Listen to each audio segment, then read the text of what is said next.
It's a totally different. With our graduates from a few years back now, and a very famous graduate, Guy. So hello, Guy. And well, Guy, when was you with us? How long ago? I was trying to work. So I was with you 2 years ago. Was it 2 years ago or 3? I can't remember. 2, I think. Well, last year doesn't count, so I think it was 3 years ago. Last year's not counting at all. We're forgetting 2020. Yeah, we just missed that one out. So it was 3 years ago, and I think I finished in March, didn't I? I think it was something like that, yeah. We had so much fun when you was here. Yeah. We had so much fun when he left. I know, but listen, I mean, for you guys that are listening, Guy did come in a slightly different sort of route, because what happened is Guy was working with me in the crowd room on Aladdin, and how that came about was that you came in to help on the fashion thing, because Guy's background was from Mac. Correct me if I'm wrong here, because I'm kind of going from all of my memory of you, obviously my fond memories of you. But Guy came from a Mac background, and came out on Aladdin to help us doing the fashion show and the parade. And I remember talking to you in the crowd room and kind of just really loving all of the stuff you was coming up with, you know, because your makeups were just incredibly, you just weren't scared of colour at all. And I think obviously because of my background and what I do, I tend to kind of look at glitter and go, flipping hell, move it away from me. You know, come on, bring it on. And I kind of I really remember meeting you, and it's kind of, which I kind of think is always quite a significant thing, and it's been a joy for me watching you go from strength to strength. As soon as you left us, you pretty much, Nadia, you pretty much snagged him up, didn't you? How did you find out about Guy? Can I? Yeah, so I was doing Everybody's Talking About Jamie, so I got the job to make the stage show into a film. And it was a lot of the original people were making it, the original director, choreographers, everybody that was involved in the stage show. And so the director had said to me, look, no pressure, but the guy that did the makeup for the poster and devised all the original drag makeup for Jamie is, you know, trying to get into doing filming. He's a brilliant makeup artist. And if there's any way that you could use him at all during the filming, be really grateful. And so I was like, yeah, absolutely. And so at that point I thought, well, I'll try and get him out to do some days and meet him. And then the more I've thought about it, I thought, well, he was such a kind of integral part of it. And but I found Guy and I saw his background and I was like, I can't, because he didn't have the film experience, I thought, I don't know how to bring him into the team full time. And I thought, he's never going to come on as a junior just because he's so experienced. So I sort of said to him, look, I don't want to, you know, offend you, but do you want to come in and kind of gain the experience for the filming, but also, you know, we'd love your kind of talent on board. And he just snapped it up. And that's one of the great things about him, actually, is that there's always been that complete humility of like, no, I want to learn. So whatever his background was, and in terms of that kind of makeup, just kind of blows us all away, but was really willing to come on board. And so he came on the main team and created his magic on Richard E. Grant, amongst others, and showed us all how to do drag makeup. And I've never let him go since, basically. Well, listen, I know. Can I get that? No, he's literally part of your team. But I tell you also what was so good, and I'm kind of sort of going off track now, but no, it's just this whole sort of like thing. If like a lot of you guys that are watching, I know that you're sort of watching this sort of like obviously thinking that you'd have to go sort of like a trainee, junior. I mean, the part of the reason that Guy managed to bypass that, because he came onto your job as part of your team initially, didn't he?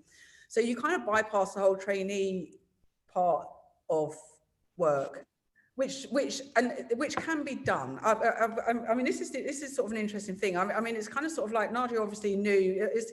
It was very much like sort of the thing that we got to remember about Guy is his background was at Mac. I mean, you was a quite a big cheese in Mac as well. Well, so I worked for Mac for about 6 years, but then I went freelance about 4 years ago. So I had a Mac background, but I was actually working in sort of fashion and beauty. So that was kind of that was definitely my experience and my background, but then obviously wanted to move into film. Yeah. But it's actually having that discipline, because even working in fashion, you know, I kind of sort of see, I mean, makeup is makeup per se, you know, sort of, you've got to have a discipline to get up in the morning and do it and create and be inventive and everything. But anyway, listen, this it's brilliant. I love the fact that you two work together, and I'm always so sort of like proud of who you are. Partly because I do remember your makeups very clearly. Very subtle, always very subtle. I mean, just, frame. like you're saying, Nadia, it's that kind of humbleness, and it was the willingness to learn. And I think sometimes when people come in from a background where they're kind of already in the industry, it's kind of quite hard to kind of sort of drop everything and say, okay, I'm here to learn, I'm going to start again. And I think it's kind of like, even if we can push you out as a junior or an assistant straight away, the most important thing when you're doing any kind of course, for my mind, is that you leave everything at home and you come in with a clear head and you go, oh, do you know, I'm going to learn, and I'm going to learn the way that the teachers are going to teach me. I remember when I was a hairdresser and kind of doing my course all those years back and being told to cut hair with like today. Yeah, absolutely. Yeah. I've got a quick question here for Guy coming in quickly. Guy, were there any moments that you felt fear, like you couldn't do something properly on set? Every single day. I live my life as a ball of human anxiety. And I'm actually, now that we're in COVID, I'm actually quite pleased, because most of my face is covered up so they can't see how red I'm going. That's the silver lining of COVID. The PPE covers up my meatball face. Well, we had this conversation about fear the other day, didn't we, Pete? I remember I was talking to one of the graduates from the last course, and I was like, do you know, I still can't sleep the night before we start filming. I don't think that goes away. I just don't think that goes away, and it shouldn't go away. You just need to channel it into a different kind of energy, I think. Yeah, absolutely. I'm always the same. It's like the first night before starting school, isn't it? It's like you just can't, even if you feel like, I'm all right, I know what I'm doing, but just, yeah, it's awful. It takes a while to settle in. But I think the good thing was with Cruella that we kind of cushioned each other, because we were both absolutely petrified every day. I think being scared and having that fear shows that you care, because you want to do it the best that you possibly can. You know, if you were too blasé, you wouldn't focus on making it the best that you could. But yeah, absolutely petrified. You know, we had days when the nature of it was that it moved so fast, and the different looks that she had all the time, we didn't get to test hardly any of them. No.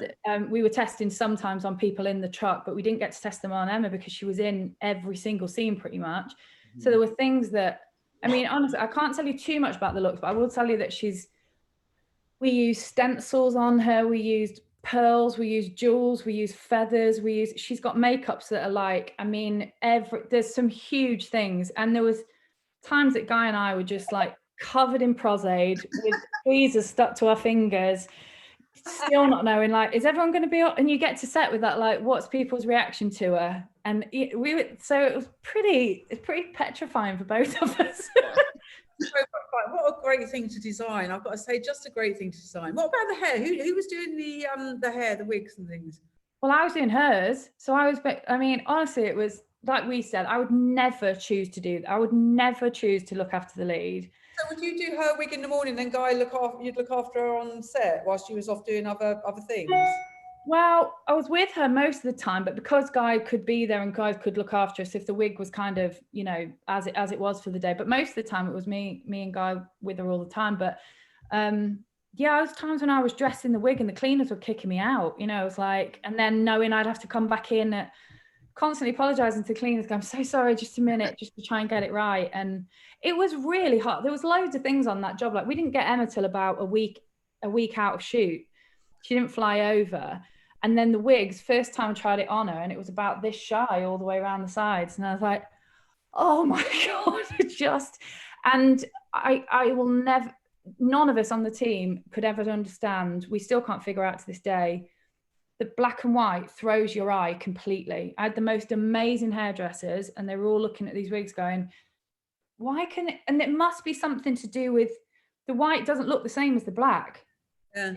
It's really odd. So it was a real challenge. Yeah. Wow. Yeah. And the hair was different texture because the white was so processed. Yeah. If you set it on the same rollers, it would do one thing on one side and do another thing on the other. So honestly, that I just can't even, it was really, really strange. There was a couple of people I went to see in crowd who I know are like, you know, the absolute business, and went, please, can you have a look at this? And they went, no idea. I don't know why it's doing it. I don't know. It was tough. So I'm a bit kind of, as much as I'm excited about it coming out, there's times when I'm going, please let it be all right. It's phenomenal. So, you know, you pulled it off. So that's well, let's hope. Hey, go on, we'll fire some more questions before we run out of time. Oh, okay, then, lots to go through. Nadine, Nadia, where did you study? When did you study and where? I studied when I didn't go till I was about 26, 27. So a little while ago. I studied at a course that was affiliated with Yorkshire Television. They don't do it anymore, but it was similar to the sort of BBC training.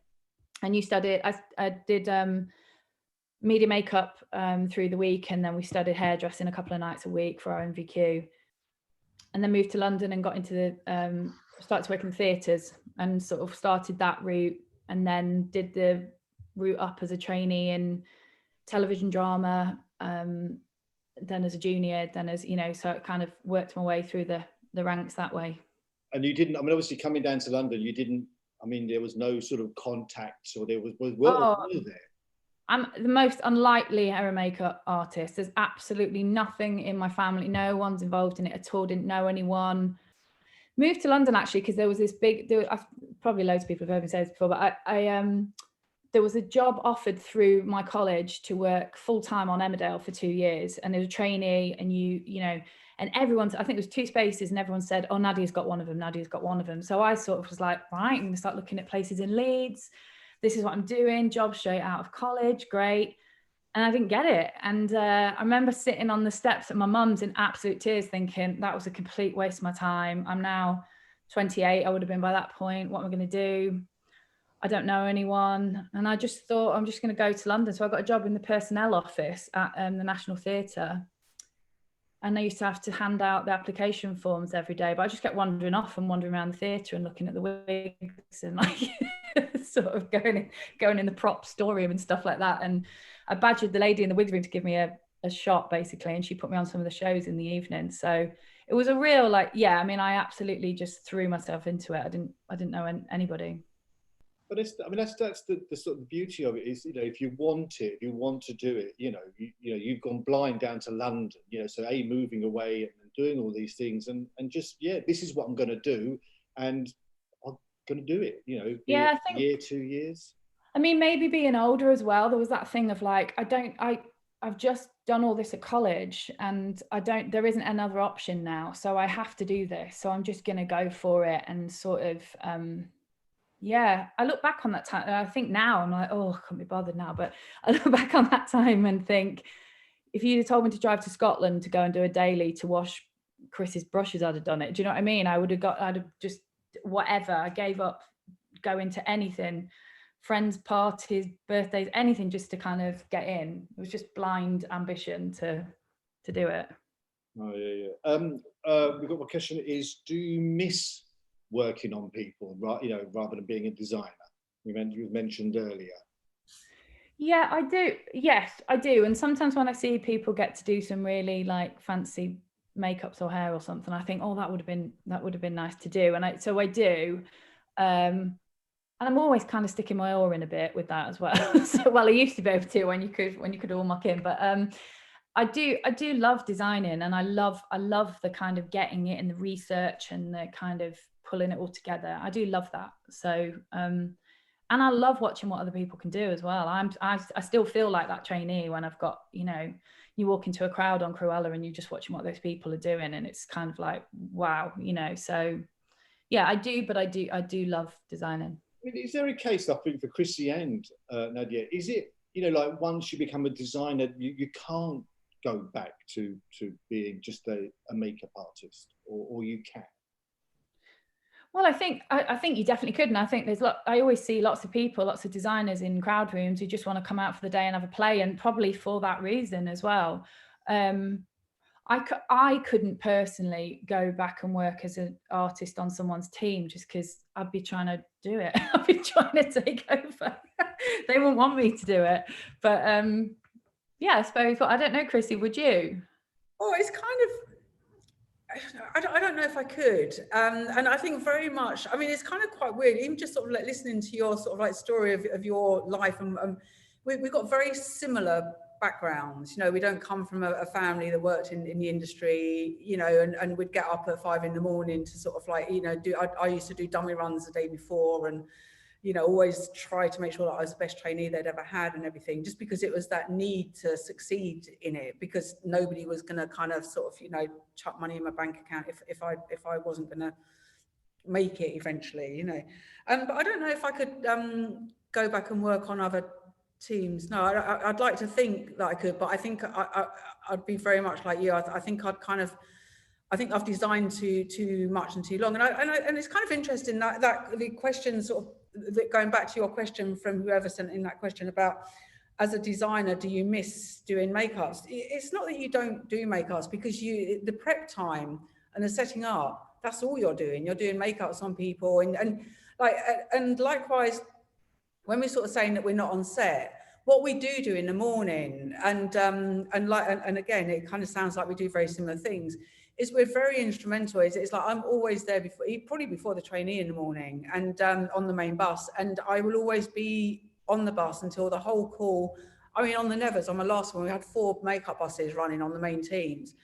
And I would go from bus to bus, sort of just making sure and getting my hands in, and sort of, you know, no, I need it this way, and no, that needs to be a bit messy. And, you know, we're very, as designers, I think it's harder for our teams to be accepting of the fact that we, you know, they might have worked really hard on the makeup, and we might come in and say, oh, can we just smudge this down a bit, or take that back? Or it's very much, what I'm saying is, I think as a designer, you don't stop doing makeup. You just get the call out in the morning, you set up everybody's look, and then you've got to shift heads and go, okay, what's coming up over the next couple of weeks? What actors are flying in?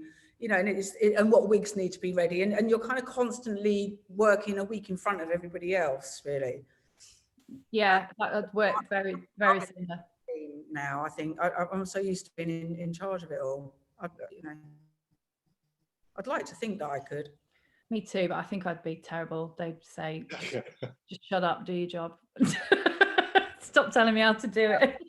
This is my favourite period. I come out, I'll jump in with Charlotte. Can you tell Chrissy to back off? We'll have to ask Charmaine if she would. Yeah, would you like Chrissy to be in the crowd room with you, Char? She's on here, isn't she? Is she listening? Yeah, I saw Charmaine's charge coming out, so I'm sure. Well, one of the questions from Miriam and many others is, are there any particular books, Nadia, that is there like a Bible that you like? If there's one book you had to sort of say, look, buy this one, get this one, it's brilliant, or is it just get as many as you can, or what? What advice would you give? Well, I'm a bit of a book nerd, so in the last lockdown, I did put a book a day on, a reference book a day onto my Instagram. So if you have a look, there's loads on there that I love. I would say the kind of classics like the Richard Corson hair book is a, you know, that is a proper Bible. There's so much information in that, so that's a really good one to get. But yeah, there's a few I love. I guess it just depends what you're doing, what the period is, and I like to try and find things out of like small details from lots of weird sources and references, really. So there's not kind of one set book, but yeah, definitely. All my absolute favourites are on my Instagram page. If you have a look, they're all on there.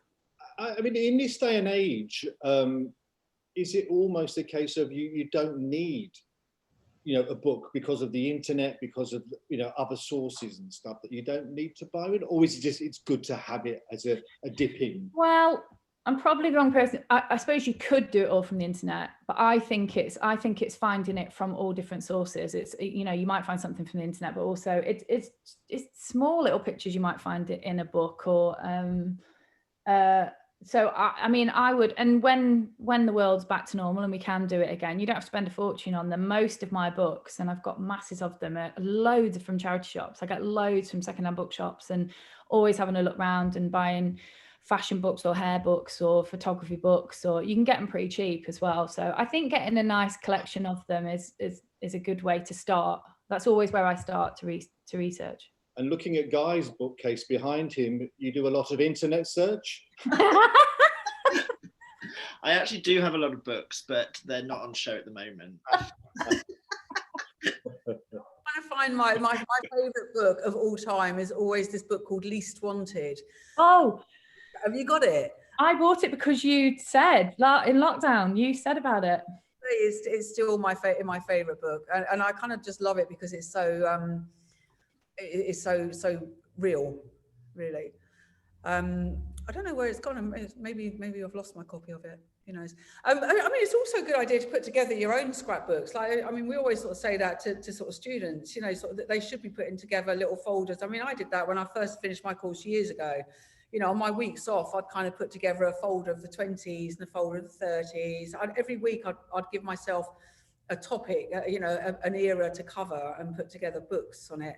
And family photos and that. Well, I know I've said this before as well, because family photos, are brilliant. I've got this whole thing that I reckon that there's going to be loads of films being made in the 70s and the 80s soon. Yeah, maybe. Yeah. I think the same though. I think family photos and things like that are like, because then you get what real people look like, you know. I love, there's loads of different things on Instagram. Like there's one called Old School Mums, and it's just it's people have put their mums on throughout the ages. So there's like really bad perms but they just look like they are normal people. They're someone's mum. And those sorts of research I think are brilliant. They're great. And yeah, if you follow something like that, it'll, recommend other things similar. I mean, there's almost no excuse now that people, let's say, from the students or to trainees or juniors or makeup artists, whoever, not to have a good source of research, because it's just there's an abundance out there. Well, we've just had Charmaine just sent through, because Charmaine's going to be running the crowd on my next job, and she asked our trainees and juniors to do a bit of their own research. So I'd done my research and sent it over, and some of what they came back with, we were so impressed with. We were like, oh God, this is amazing. They'd gone off and done their own research and found things and found videos and old Pathé footage, and it was amazing. And that again is like, we're going back to what we were saying earlier. The people that do that, you go, oh, you've got it. You've just got it because you want it. It's really impressive thing to get them to do as well, isn't it? I mean, it's a really good project. But that's not normal. Is that normal, Nadia? Or I've not had that before. I've not had that until working with Charmaine. She'd got them to do that, and it's such a brilliant thing to do because their heads in it. Then they're starting to see they're starting to see at least what the shape should be, even if they don't know exactly how to construct their hairstyle. They know roughly what world we're in. So yeah, it's a great thing to do. There's one question here from Maddox. Could someone explain what the crowd is? Oh, go on, Chrissy. The crowd is everybody behind me. The crowd is they kind of sort of there's a crowd rooms which are run like we say by Charmaine and other very clever people. It's where the crowd in film. So we'll do the principal actors. Like everybody who talks is a principal actor, and they'll come through the main makeup bus, because if you talk, the camera's going to be here on you. And then you kind of need people walking about in the background. If you're doing a dance or something, or a club, you need the crowd there, marketplace scenes and things like that. So Charmaine's job is to sort of I don't know how it works with you, Nadia, but when Charmaine's working with me, we'll sit down and we'll talk about all the events that are happening in the film. She's very much on board at the start of prep with us, and we'll talk about everything that's happening, and then she'll sort of go away, come back with a bit of a number crunching thing, and tell me how many people she needs to get 300 people out on set for that day. So it's basically the crowd is all of the extras that are in the background. And it's kind of sort of it's Charmaine and other crowd supervisors' job. That's their job, is to kind of sort of make sure that they're kind of sort of doing whatever look it is that we've sort of asked them to kind of come up with, you know, whether it's Victorian or 50s or 60s. And it's their job to kind of sort of get all the wigs and everything ready, get all their teams ready, get everybody there in the morning, sort out all the crowd. I mean, it's a massive job. It really is. It's flipping not for the faint-hearted.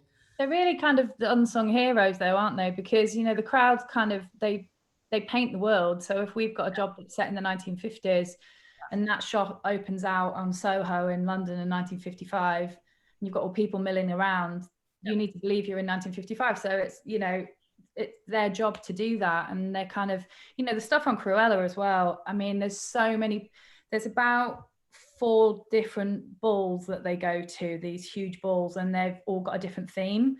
So you'd have, there's a bit of inside information, but one day you'd have like people in 18th century or people in Vikings walking past, all in the same crowd room on the same day, because there was all these different pockets of people, and like the stuff they were pulling out and doing was just incredible. So well, they are, and also I always find you get some of the best hairdressers and wig work done in the crowd room, and I think I kind of think that sometimes, I mean, I always think that the place to show off is in crowd, you know, because sometimes with your principal actors, you can't do great big makeups, you can't do big fancy wigs, because you've got to do it every day, all the time that they're in.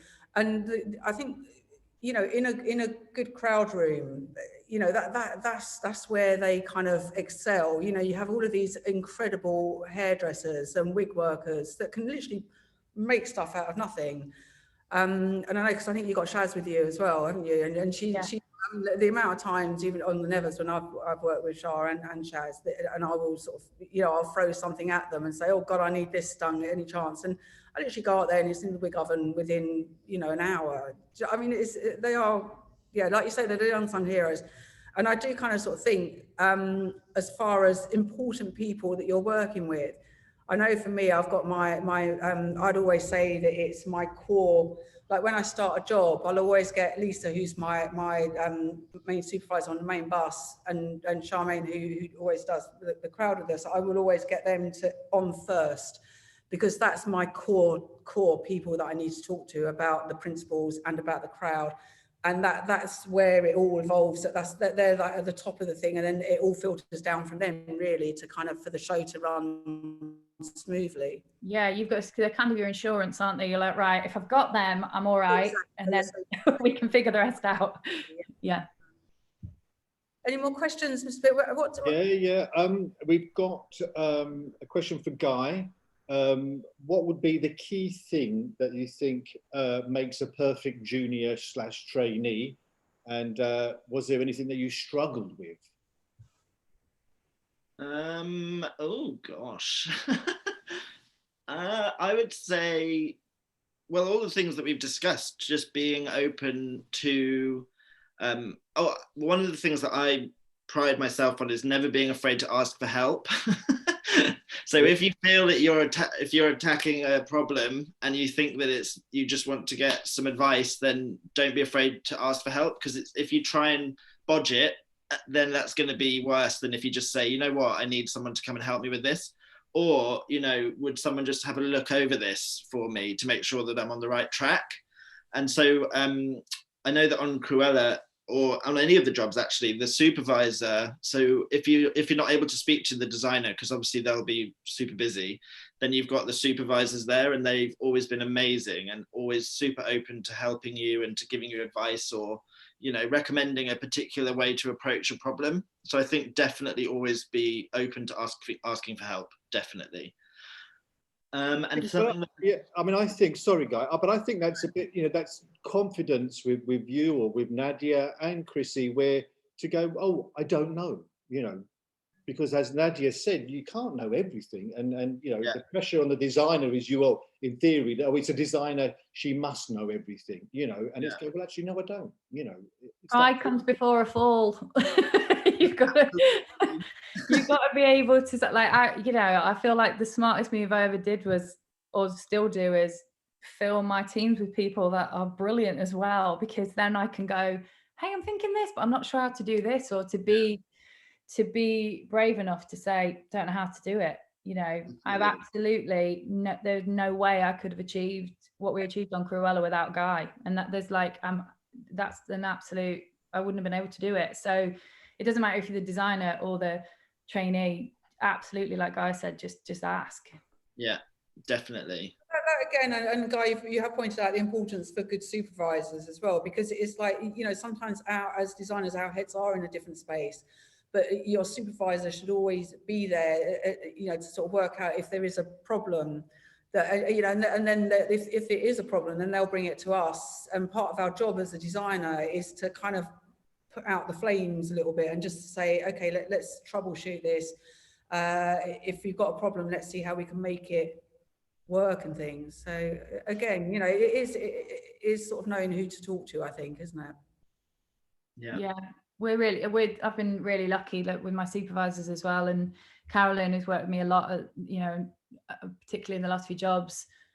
Just again, a really good relationship, and kind of knows what to shoulder from me or then what to bring into me, and that, you know, it works really well, but is always super open for all of her amazing knowledge to anyone that's on the team. Very happy to kind of go, this is how I would do something, or, you know, to teach as well. So it's good. One of the questions actually leads on nicely there, Nadia, is do you keep the same team? Do you make a conscious effort to try and change it, or does it depend on the project you're working on? I don't make like a conscious effort to go, right, I want a new team on this. And I think, like Chrissy said, you have certain people that you just feel like right from the beginning, you have some backup right from the beginning, and you know there's a shorthand and it takes a lot away from you right from the beginning. But I do look at what the job is, and, you know, if it was a heavily prosthetics job or a period job or whatever that is, then that might dictate what kind of people that I need on the team. I have a kind of a big core team that have moved around a little bit for the last few months. So Niall Mann worked with me for years, and he's amazing, and he hasn't worked with me for the last couple of jobs, but just because we've moved around a bit, and he'll come back. And so but I do tend to keep some sort of core people, but I'm really trying to make an effort. I think we touched on it a bit on the last lockdown, but really trying to make an effort to kind of bring more diversity into my teams and to change that landscape as well. Feel very passionate about that. And also for new people. So actually on this, Charmaine and I have chatted, and we've very much kind of made it a priority to bring in people that have never had a shot before, or, you know, somebody that might have kept in touch with me. And it's really paid off, because there's a lot of people coming in. We might just be getting them in for a week so that they can have some experience, but way more people will be able to come away from it and say, we've had a week on a film. So I'm definitely trying to do that a lot more. I think, I mean, because obviously a lot of questions coming in are, you know, how do you start? How do you break in? I mean, we've touched upon it, like you said there, you know, there's no, as far as I'm aware, you know, there's no kind of quick fix. There's no, you know, there's no one right path. There are many different paths. I mean, with me and Chrissy were talking, and, you know, when Chrissy started out 75 years ago, it was kind of, you know, but there, you know, Chrissy was, react nothing. There was, yeah, there was a thing of, you know, it was, you know, pounding the streets. It was going out, phoning on the telephone box. You know, you do whatever it takes to do. It's, you know, trying to be patient. I think you mentioned earlier about, you know, not expecting kind of thing, you know, and just I've started, I'll finish, you know, however long it takes.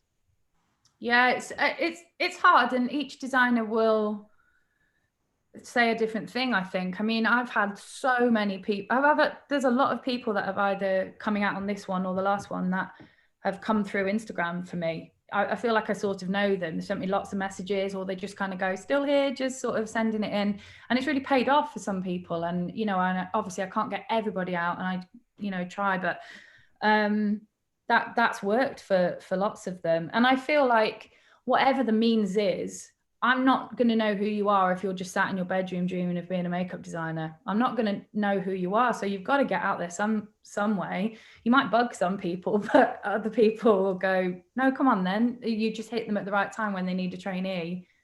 and you know, we can get them in. I think actually a couple of questions came in, Amy, and a couple of others just asked that, you know, is it okay to contact designers and artists through social media? And yeah, I suppose it is and it isn't, you know, it depends on the person. It totally depends on the person. I feel like it's changed massively. We didn't have that when I was breaking in. If we had, would I have done it? Yeah, absolutely. Because I would have done whatever it was to kind of go, hey, I'm here and I want a shot. I don't mind at all. I feel like it's being proactive, and it's just totally going to depend on the designer. But for me, I'm fine with it. I was just thinking Instagram account over the next couple of days. I know, I always do that, and then it goes bing, bing, bing, bing, bing. You're like, I'll try, I promise. Well, there's we're running out of time, but the last question from Vanessa, I think, would kind of finish off a lovely morning. If you could give your past self as a student any advice, what would it be? Nadia? Go on, Guy. You can start. Well, I think just to reiterate what I've said already, well, because also when I went to do the course, obviously I was an adult. I was, you know, in my early 30s, as I am now. And so studying when you're an adult is a very different ballpark. You know, I was so keen. I think I was probably even a bit too keen, to be honest. a little bit annoying. But I think, yeah, just using every single opportunity and asking as many questions and, you know, following up and doing your own homework and your own research, just to kind of make it as beneficial as you possibly can. And, you know, not to, because also the fact that the teachers were people working in the industry and they could potentially be someone that would offer you work, that's another amazing opportunity. So, and there are people that I've definitely reached out to after the course that have said, yeah, I'll definitely keep you in mind for things. And I've even had, you know, days on other jobs through that. So it's been, you know, the most amazing opportunity to network and to build your contacts as well. So that's what I would say. Communication. What would you tell your younger self, Nadia? I was just thinking that. I think what I'd say would be that to kind of not be too hard on yourself, and also to realize that as much as this is important and it's a fantastic career, is that it's dress up and make believe, and it's entertainment, and it's like, you know, I put everything I got into it, and I was like, have to make it work. And it's only now I'm starting to go, oh, okay. And I can do that from the position that I'm in, but also to, just not to take it too seriously, and just to kind of, you know, you have to have quite a thick skin, and not to worry about it too much, I think. And I also think being happy in your own life really helps in this industry. I think if you're kind of, you know, you're having a happy time outside of it, it really helps. It's one of Christine's mantras, isn't it? Yeah, and don't forget to enjoy yourself. You know, enjoy it. You know, Christy, what would you say to your younger self? These two guys have said it all. That's exactly what I'd say. I'd kind of sort of you know, work ethic is always a good thing. You know, before you come into this industry, it's good to have a good work ethic. And what I quite often sort of say to people who want to come into this industry, you know, go out and get some other jobs first, even if it's kind of, you know, working in Sainsbury's or whatever. Just get a work ethic. And also, you'll never understand what a great industry and fun industry this can be until you've kind of done a couple of shit jobs along the way. Do you know what I mean? It's you know, it's all there's a lot of teamwork involved in this, you know, a lot of looking after each other and things. And it's an industry that doesn't tolerate nasty people. You got to be a bit of a people's person and look after people, I think. Hopefully. Yeah. That's myself on the t-shirt. Well, listen, thank you so much. You're never being asked questions. Pete, what would you say? Let's fire a few questions at your way before we hang up. Oh, what would I say? Well, if I was going into the industry, I'd say, I think, again, like you said, covered all the things. I think communication. Nadia mentioned reading a room. You know, like communication and reading a room, knowing when you should be really boisterous and happy, or knowing when you should be sort of quiet and listen. Excuse me, I've got a really good one for you, Pete. Sorry, last one. You know, when you're here with the course, because obviously you run the school, you know, I'm usually out filming things. When you're on the course and you've got students coming in every day for 4 months, do you know who is going to be a successful person, graduate? We don't normally do this, asking me questions, by the way. This is what I'm loving it. On the spot. A really good question. Go on. I don't. Well, a lot of people kind of, you know, some of the tutors do say, "Oh, I can tell you, I think who's going to make it, who's not." I don't like the remark or the question, because I think everyone has the chance, has the opportunity to succeed. There's no reason why not. But you know, nearing the end of the 4 months, you do get, and it's the ones that sort of slip up on the timing, on coming in late, you know, too often, and just not having that passion, that drive. And you know, so here, you know, then we kind of try and encourage them and say, look, we know when you're out now, when you go out, you've got to, you know, pick it up and step up a gear. And sometimes it's not the skill level, it's almost the silly ones about timing and organizational planning. It's a long. I mean, you've got to be committed to do the course. I think that in itself is a good thing. I think pretty much the length of a film, so it's you've got to sustain that level of commitment, haven't you?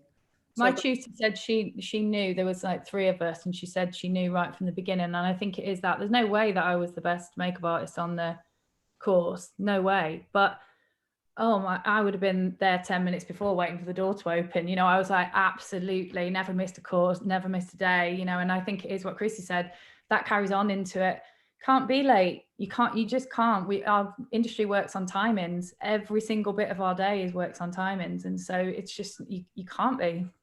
I mean, we say to the students on the first morning when me and Chrissy have the chat, and it's like, you know, today's the day, you know, you treat today as if you're on set, you're on Chrissy's film, and you're going to do exactly what a trainee should do. So keeping it tidy, being punctual, listening, you know, doing all the things that you would on a project. It's that simple, really. And you know, the majority of people get it, and the odd person, you know, struggles to understand that, but we beat it into them. No, we don't. That's what I do to Guy. Yeah, black and blue. I would have said to Guy's a younger self, just trying to be so shy. You know, come out of your shell a little bit. Come out of your shell. Well, listen, thank you very much for cheering up this miserable Saturday morning. And it's been an absolute pleasure, as always, Nadia and Guy. Thank you so much for coming in and giving us your time.